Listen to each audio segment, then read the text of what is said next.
L'Institut géographique national, IGNN, est un établissement public à caractère administratif. Il a été créé en 1991 sur les cendres de l'ancienne direction de la topographie qui dépendait du ministère des Finances.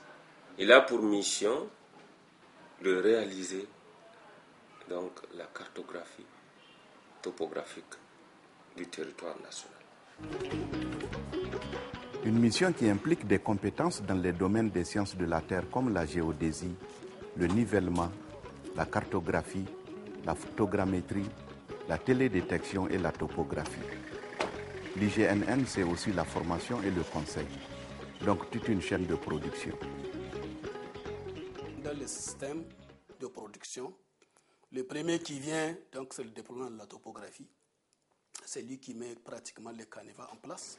Le canevas est constitué par exemple des points géodésiques qui sont suffisamment précis, des points de nivellement, et puis bon, ça peut être aussi des points astronomiques dans les temps, mais qui aujourd'hui, avec la technologie GPS, sont complètement dépassés. 1,36 m. 1,36 m, ok. Voilà. Cette station est notre station de base, comme je l'ai dit. Donc après la station de base, nous on fait le mobile avec le cartographe qui a déjà identifié ces points sur les images. Ok. Présentement, on est sur notre 4e point. Donc quand tu regardes sur la carte, ils ont dit le croisement. Donc on se met au beau milieu. Donc tu peux commencer. Ils ont demandé à ce qu'on donne certains points de positionnement par rapport à leur carte.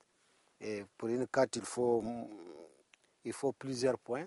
Une fois fini, nous on fait le traitement pour leur remettre les résultats. Donc, et puis maintenant, vous avez le département de la photogrammétrie et de détection. Lui, il vient, dans le temps, il y avait ce que nous appelons la photographie aérienne. Donc la photographie aérienne, c'est une caméra embarquée dans un avion. Exactement, vous survolez à une certaine altitude et puis vous filmez exactement tous les paysages. Ces négatifs sont récupérés, tout comme le procédé normal des laboratoires. Ils subissent ce procédé de traitement. Et puis maintenant, nous avons des photographies nettes. Comme tout laboratoire photo, ici nous recevons des négatifs à partir de prises de vue aériennes que nous développons suite à un procédé chimique et ensuite on passe au tirage. Nous disposons de 2 machines. Une machine qui permet de tirer une seule photo et une grande machine qui nous permet de tirer 5 photos par tirage. Aujourd'hui, les cartes utilisent peu de photographies aériennes parce qu'elles sont onéreuses. On utilise beaucoup plus des images satellites qui sont d'abord disponibles, qui sont en archive, qui sont moins coûteuses et maintenant qui occupent quand même des surfaces de sol beaucoup plus grandes. Ici, nous sommes dans la salle télédétection. Le travail qu'on fait avec ces photographies aériennes ou ces images satellitaires, c'est la mise à jour des cartes topographiques anciennes déjà existantes ou bien l'établissement des nouveaux produits. Nous avons ici une image satellitaire en cours de préparation.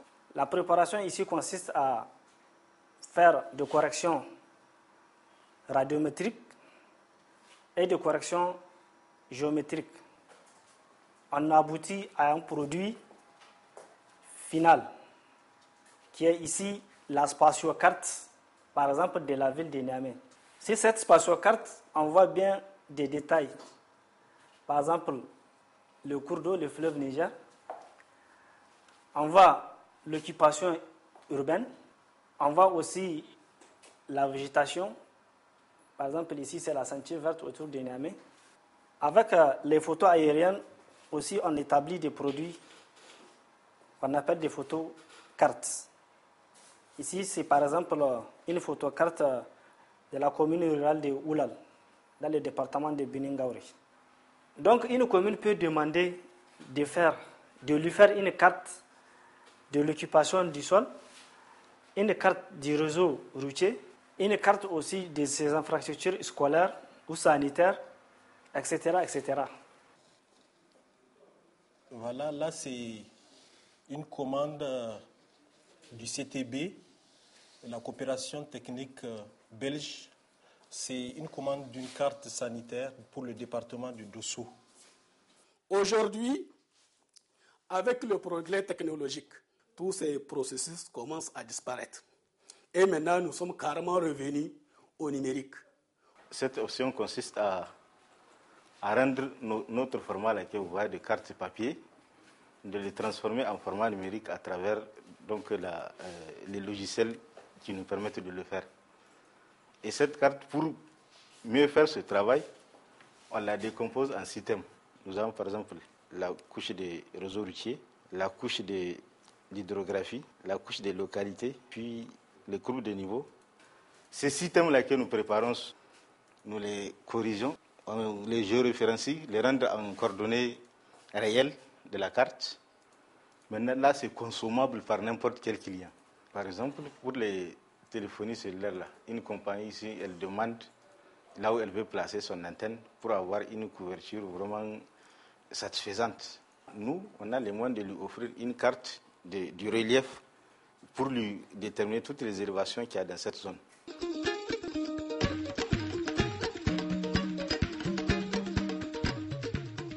Notre carte, quand elle a suivi tout le processus de vérification dans les différents services, dont la cellule de contrôle, ça arrive ici pour l'impression.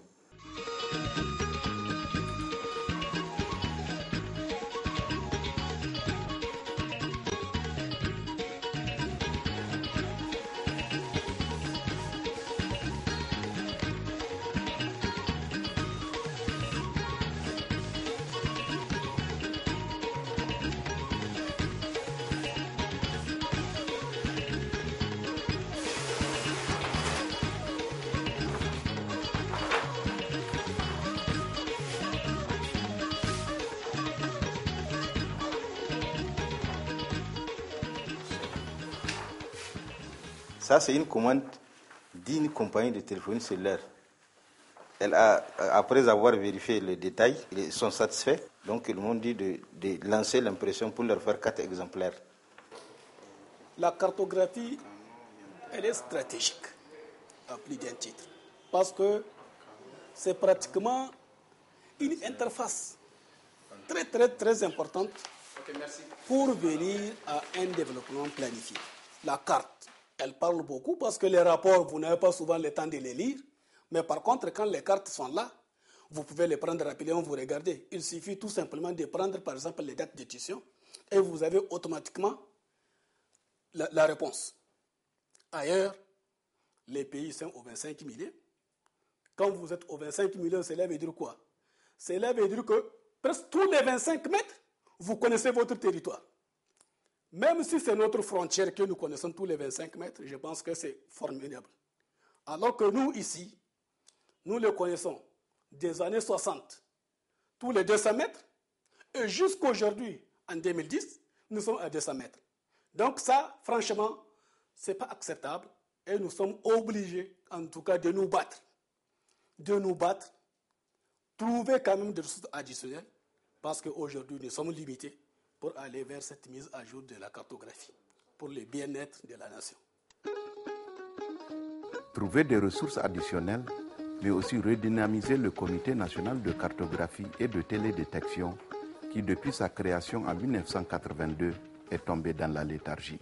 L'IGN, c'est une institution de production et qui devait travailler sur un plan, sur des visions claires de l'État. Malheureusement, cette structure n'a jamais existé. Ça fait 10 ans, pratiquement, l'IGN a une subvention de l'État qui a passé de 106 millions cette année à 97 millions. Donc ça a été diminué.